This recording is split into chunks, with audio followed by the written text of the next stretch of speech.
Hi guys, this is Gail with Gail's Southern Living. Today I'm entering a collaboration hosted by Heather with Milk and Honey Heritage Farms.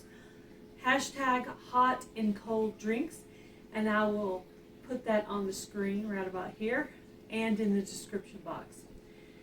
So today I'm going to be making my own version of iced coffee. How to make iced coffee my way.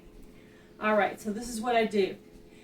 So after the end of the day, into the morning, when we finished our coffee, hubby and I both, I will pour it into a glass mason jar, put it into the refrigerator.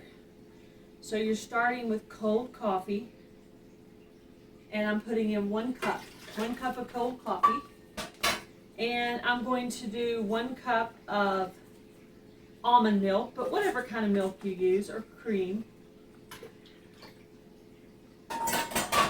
Alright, and on top of the cream, the almond milk that I put in there, I'm going to do some powdered cream. Now, if you have like a International Delight coffee creamer that's liquid, you can use that in place of this. So I'm going to do about 3 tablespoons. 1, 2, 3. And that's what gives it its flavor, right? We're also going to go in and do half a teaspoon of vanilla. Probably got a little bit more than that. That's okay, I like vanilla. Alright. Then we're going to do 1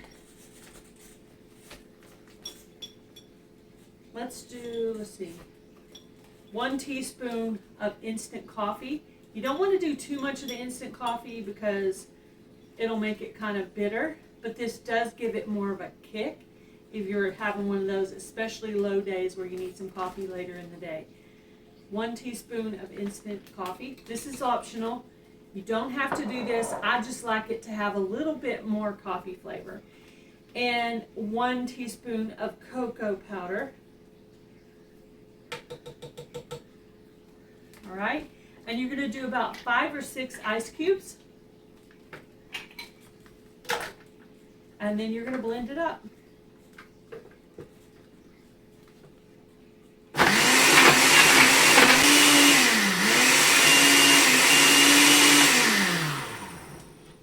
All right. Looks like it's ready to go. And I'm going to open up my big kahuna cup here in my favorite color, purple. I'm going to pour this in.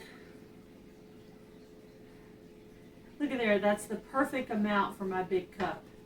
Now if you're making a smaller cup, of course it's maybe only half a cup of each. And then I'm going to put my lid on and my straw, and it's ready to go. Let's see how it tastes. Really good, guys.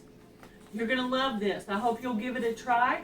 I'll leave the recipe in the description box, and thank you so much, Heather with Milk and Honey Heritage Farms, for having this awesome collaboration. And go by and check out the playlist. I'll have it in the description box of this video. Bye, guys.